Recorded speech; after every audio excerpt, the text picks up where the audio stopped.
huge main event happening. The story was actually that the original fight was Penthai versus our very own Nicholson. So we wanted to bring him up and obviously announce Penthai being the new WBC International champ will be back and to defend his belt against Corey. All right, let's get a little bit of a face-off, eh?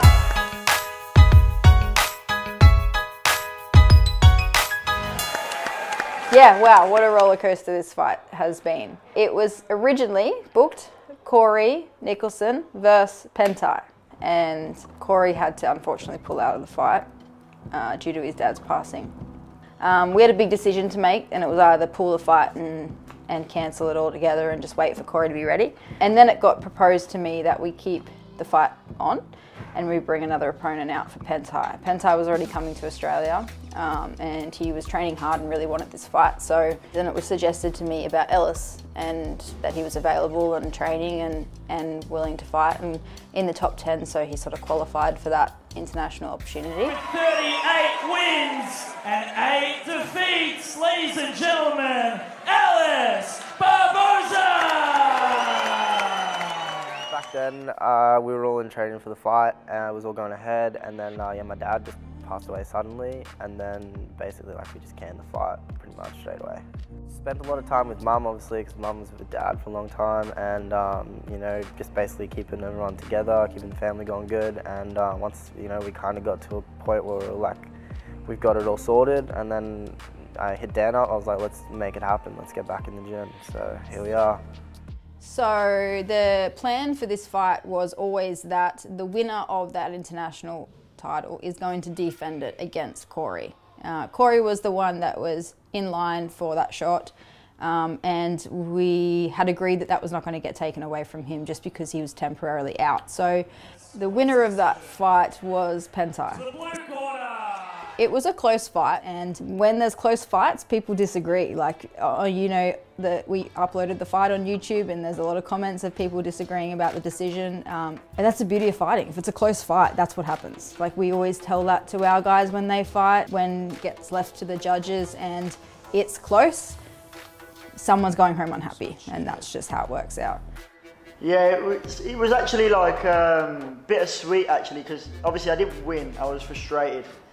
But after, to know that like the crowd enjoyed the performance and people were coming up to me and they were still getting pictures and like they were saying, oh, I thought you won, that was like almost better for me. Even though I was still upset, like just to know that it wasn't me, only me that thought I won and other people have thought it as well, then that was better for my peace of mind, you know. So I'm grateful for this opportunity to fight in Australia and get in the ring with someone like him. I'll always take any opportunity that comes to me, and I'll take a loss on like a shoulder as well. Mate, you put up one hell of a fight. Safe to say, we will all welcome you back here anytime. You know what I think it is sometimes, like, especially when you fight a Thai, I think people already have in their head, he's good. So like they're automatically watching the Thai more than you. So maybe the judges didn't mean to, but they were watching the Thai and the things he was doing really well. And we're thinking, oh, that was slick, and they kind of just got sold by that. But it was close enough, and you can't argue when, if I didn't like knock him out, I didn't finish him, I let it go to the decision, you can't argue about it. So, and that's one thing I'll take from it, try and cause more damage, finish the fight, you know. The thing I was actually most impressed with myself was defence. I thought he'd be more tricky to work out, you know, like his left kick and his timing and stuff. I thought it would be a tough puzzle, but straight away I was on it, I could see what was coming. I knew what he was trying to throw, I read the patterns. Obviously there's many things I feel like I could have improved on from that.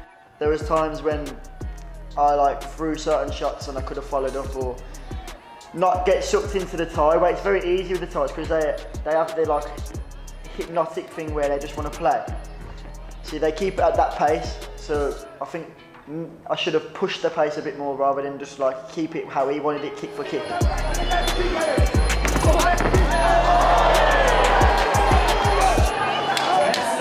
Yeah, no, I actually felt confident because I was like, I'm much bigger than Penthai, and after watching the fight, it was cool watching someone with that many fights and that much experience and like how good he was, and knowing that I can match it with him and I'm on the same level.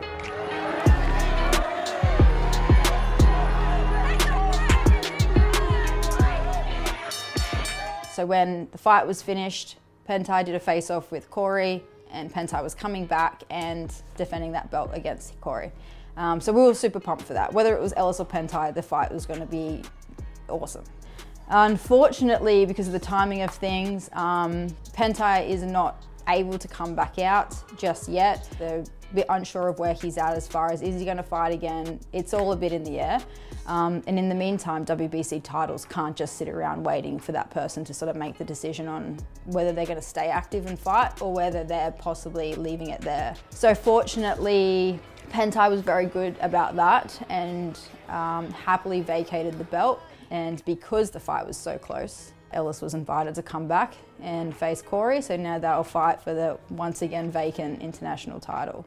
Winner being first in line for a world. And if Penthai wants that opportunity, then we're happy to bring him back and do it all again. I think this is probably going to be a more like push forward. We're both just going to meet in the middle and fight. Whereas with Penthai, was going to be like a little bit more, he was going to be a little bit more strategical. My game plan's always going to be the same thing. We've got a game plan for everyone we come against. So the game plan for whoever it was, we would have had sorted. But I think this would be a more entertaining fight for the crowd.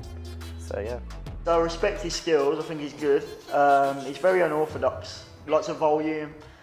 But I think he's very beatable. I'm excited to show that. Because I know he's like a good name in Australia as well. So I'm excited to sort of put my stamp on that area. All I got to be is fit and on weight, and I can beat anyone. Switch it up. The higher the guys go, the more that's on the line, the more that stress comes out, even more so than novices, that their weight's okay, their diet's okay, what they're thinking is okay. You know, and just knowing that if something's bothering them, they can come to me, come to their trainer, and just get reset. It's just little resets along the whole way, because that magnification of stress otherwise just runs away. Yeah, that perception that they've got more to lose, I suppose, the higher they go. All the time, most fight camps is always like the weight or am I fit enough? They're basically the two main ones every fighter has every fight camp. It's pretty much the main two, that's it. And like once you realize like, oh no, my weight's good and I'm fit, so what's there to stress about? Like that's why you sign up. At the end of the day, you sign up to fight because you want to, you enjoy that. To be fair, he like ones hard. I feel like this fight will be better as well because of the whole setup. I've been there before. I know how everything is. I know how the shows run. I know the people. I feel more at home, so I think it'll be nice and smooth. The Aussies are like they're really into it. They love it, don't they? Like it seems like a family atmosphere at the show. Like everybody knows each other, and they just seem to love the fighting. Yeah, good atmosphere. Yeah, I'm happy to be back. I've had a few like difficult fights or bit of bad. I'd actually say it's a bit of bad luck. Like, and the last few years has played out in a bad way. But I just know that the time is coming. So that's what's pushing. When you get there, it's more sweet then, because you've pushed more and you've sacrificed more. Massive drive is like my family. You know, like I got like Sam and the kids at home. Like she's phenomenal. She looks after the kids every day while I'm here. Like most mums probably wouldn't do that. So she's phenomenal. Like I got my family as well, like my mom and my brother, and like we're all going good, getting through it. I got my gym family, like I got the Torrances on the other side at Canungra. I've got all them guys. I got everyone from Iron Fist, Dan, Leanne, you know, I got Finn. Finn's a massive part of this fight camp. Yeah, just like everyone that's put in the work to help me get to here, because like 13 weeks ago, we weren't able to fight. Now here we are, fit, ready to make that weight, ready to go. So without everybody, yeah, it'd be a struggle.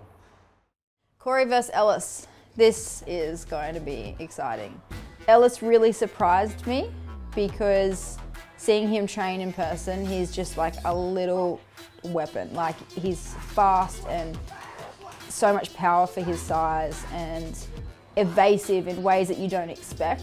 Corey, I don't know the last time the guy lost a fight. Like he's been unorthodox, he can fight in both stances, he's long, he's rangy, he's strong. I've sparred the guy a bunch of times and he's just so hard to read and so slick.